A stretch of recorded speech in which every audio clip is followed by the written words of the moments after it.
right, y'all. How's everybody doing today? I hope everybody is doing well. I hope your weather, wherever you are, is cooling down because I know a lot of us have been dealing with heat. You know, some hotter than others. But hey, I hope everything is well. I hope those of you who need rain are getting your much needed rain. We get rain all the time, but it just makes the weather kind of humid. Okay, now I'm here to do a special video for my non-bread making sisters, okay? Especially for my young sisters, okay, who have never ever baked anything, okay?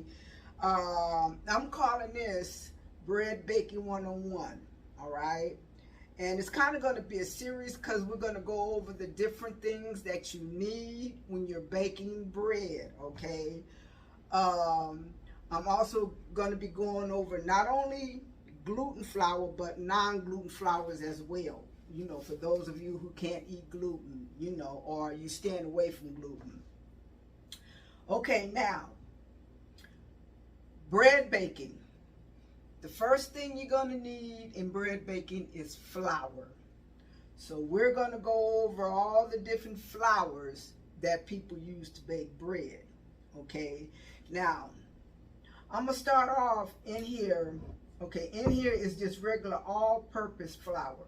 Okay, and this is what I know everybody can get, but I'm gonna throw this in here. If you buy all-purpose flour, make sure it says unbleached, because when it's unbleached, it just comes from a white wheat berry, okay? You don't want to buy no bleached flour that says bleached enriched.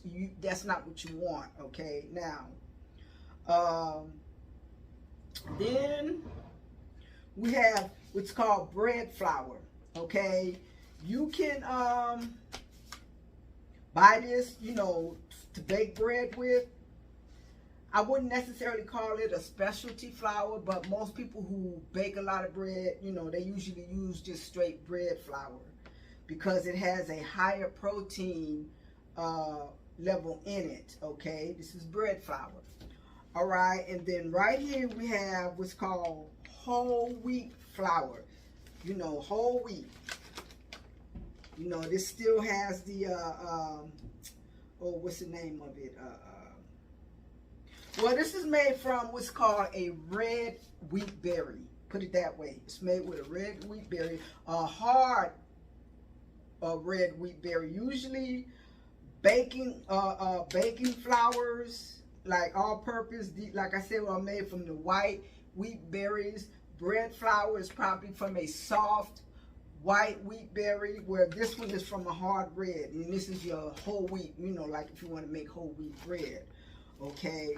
Now, we're going to get closer to what is called specialty flours, but I'm going to start here with rye flour. Okay, rye flour actually is one of the best flours, besides the specialty flours that you can bake with. And I know a lot of people will probably say, but rye flour got that taste. No, it's not the flour that has that taste. It is the caraway seeds that people put in it that gives it that taste, because this just tastes like regular flour.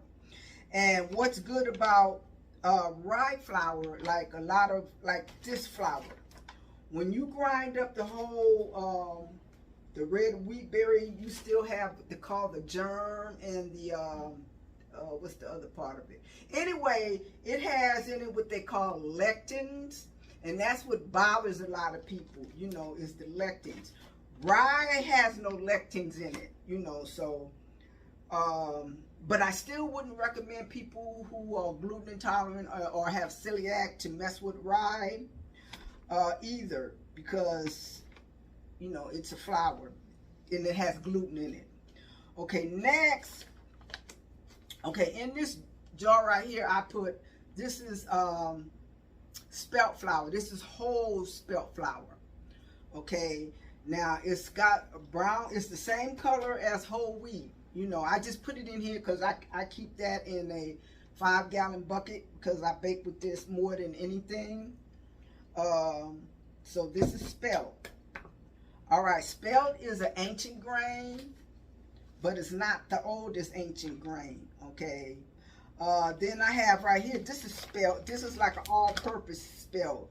It's a white, it's a white spelt, like, you know, baking bread and everything. And it's not as heavy as this spelt because, like I said, this still has all the germ and all that in it. Now, coming to this little pack right here. This is called einkorn flour. Okay, this comes from the einkorn berry. This is the oldest flour known to man. This flour has what is called two parent berry. You know, it has a male and a female part to it. It's the oldest flour that you can bake with. Okay, then there's what's called emmer. I don't have any emmer. And then then spelt. Okay, one thing about these flours, they don't have, it has gluten, but it doesn't have as much gluten in it as these flours. But then again, I would never recommend anybody who has celiac or trying to stay from gluten to use this either. But this is the oldest flour that we know of, okay, einkorn. But when you bake with einkorn, in order to get a good rise, you might have to use a little bit of spelt flour with it, or maybe just add some all-purpose or some bread flour to it, you know, because it's a little denser than the rest of these. Because this flour has not been tampered with like we could say some of our other flours have, okay? Now, these are all flours that are gluten, that you can use yeast and sourdough and all that kind of stuff to bake with. Okay, next, I'm going to show you guys the non-gluten flours that you can bake with. Okay, continuing on. These are what we call nut flours. Okay, this is almond and this is coconut. A lot of people use this to bake with, to make bread as well. But these have to be made like a quick bread. You know, you can't, I haven't really seen anybody use yeast with it. Well, I have, but they also use baking soda, or was it baking powder? Baking powder, I believe.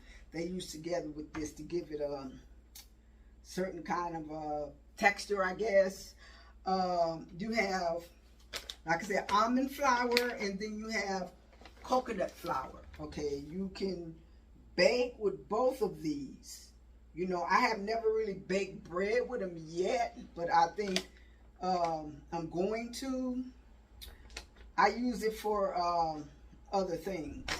You know, it was my intention to bake a loaf of bread, bake some bread with it, but I never got around to it. I'm just gonna be honest, I never got around to it.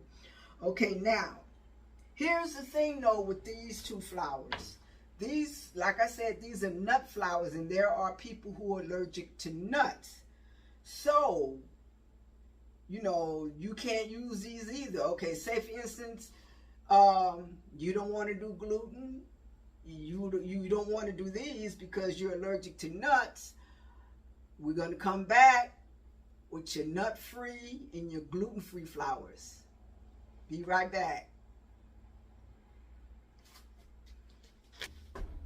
Okay, you guys, we are here with our non-gluten, no-nut flours. Okay, I'm starting over here. You got brown rice flour. You have white rice flour, you have cassava flour, you have chickpea flour, and you have millet flour. Okay, millet and chickpea are kind of common, and I think cassava is too. A lot of people, I've never really baked with the rice flour. I got it, I was supposed to, but I never did. Okay, so this is a project I still got to do, okay, with the rice flour. Okay, now, let me talk about these three. Okay, cassava flour. This cassava flour you can bake with. This is This is where they get tapioca starch from. Okay, they take tapioca starch from cassava, but cassava is the full, has everything in it, whereas tapioca, they take a lot of stuff out and all you get is the starch. But this is good for baking bread. All you would need is some baking soda, baking powder, a little bit of salt, and you could actually bake bread with this. As well with this, okay, chickpea flour. Chickpea flour is also used as a binder when you're trying to make, certain dishes and you need it to bind. Chickpea flour is good with that, but you can also bake bread with this, okay?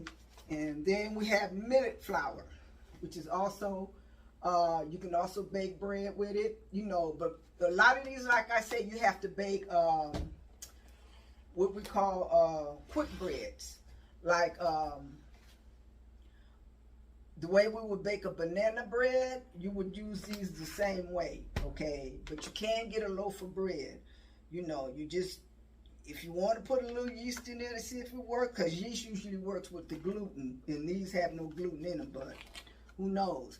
But I'm wondering if the yeast water will work. Well, anyway, that's another video. Okay, and millet flour, this is a good substitute too. It's gluten-free. And again, you can use this to make quick breads. I've done a couple of recipes to do quick breads, but I haven't never used this flour. I always use the regular flour. But yeah, this is all your different type of flours that you can use. Oh, one I didn't show you guys was quick rising. That's because you can make that on your own. You don't have to buy a special, just like I tell everybody, you can go to YouTube and learn how to make a quick, to make like biscuits and all that kind of stuff. Quick rising is what it's called, I think I'm saying it right. Well, anyway, just like you can make that on your own. You just add your baking soda and your salt to the flour, and there you go. You got it. Okay. Different flours for baking. All right. Now, the next video that I'm going to do with this is the different kind of like yeast, baking soda, and all that, and baking powder. We'll go over all that in the next video. So the main reason why I wanted to do this video is because our little young sisters, you need to learn how to bake your own bread. You seriously do. Because we don't know, I'm hearing this thing about, what they calling it, a hard winter again. Well, they did it last year. Last year was good. I don't know, it's like somebody's up to something. But anyway, learn how to bake your own bread, so in case you can't get to the store to buy none, you can do it at home. And I'm going to also tell you guys, if you know anybody, if you have a Costco card or a Sam's Club card, go to the store and buy your bread, not your bread, but your flours in 25-pound bags.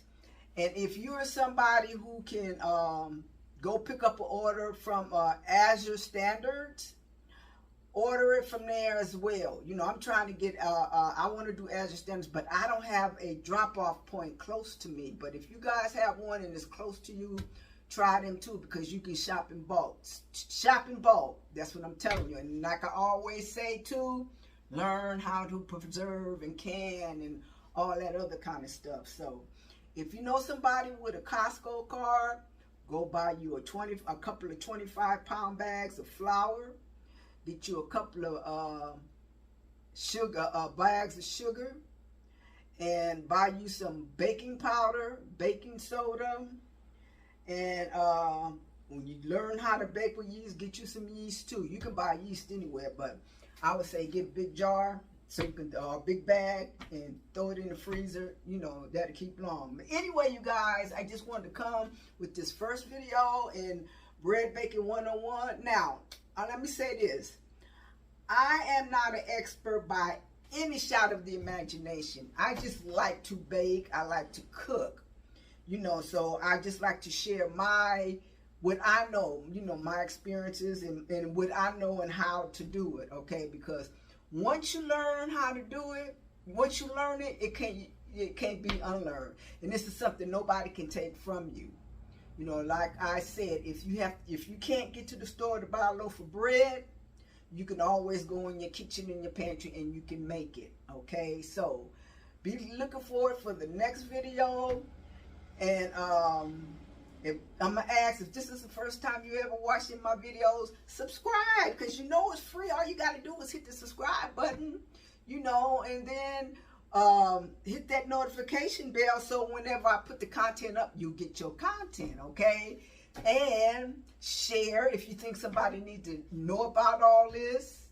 And what else? Share. Oh, like, leave a comment. You know, leave a comment. You know, tell me if you bake, if you don't bake, if you know somebody that bake. If you do bake, you know, I'm gonna ask you to. If you know any little young sisters that don't know how, then teach them, okay? Teach them. Because we have to be prepared for whatever, you know, if something is coming, we need to be prepared. All right, you guys. So, again, baking bread 101, flour. So, I'll see you in the next one.